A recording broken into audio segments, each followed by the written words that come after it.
L'oiseau répliqua: « Ah bon, d'accord, un malheur ne vient jamais seul. » L'oiseau consulta l'araignée. Il lui dit: « S'il te plaît, va dire à la personne d'avertir le serpent pour qu'il épargne mes œufs.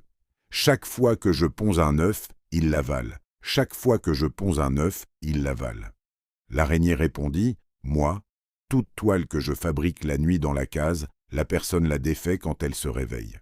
Je ne peux donc pas lui dire de ta part quoi que ce soit.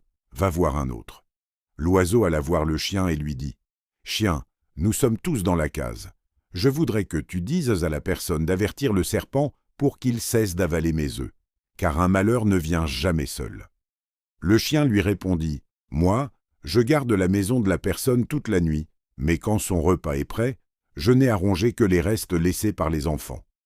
Cette affaire ne me concerne pas, va voir un autre. » L'oiseau dit: « Je vais donc voir l'âne. » Il lui parla en ces termes: « Âne, je voudrais t'envoyer dire à la personne de dire au serpent de laisser mes œufs, car tu sais bien qu'un malheur ne vient jamais seul.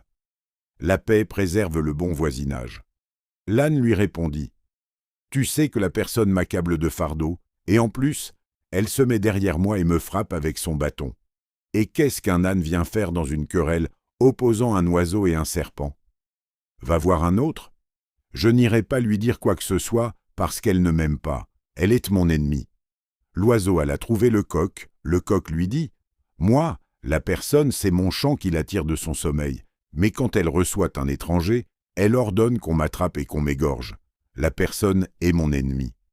Je ne peux aller la voir pour qu'elle arrange une histoire entre le serpent et l'oiseau.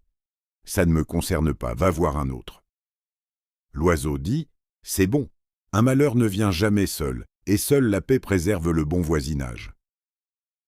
Je vous ai tous dit d'interdire au serpent d'avaler mes œufs, et vous dites que cela ne vous concerne pas. Je vais voir le mouton.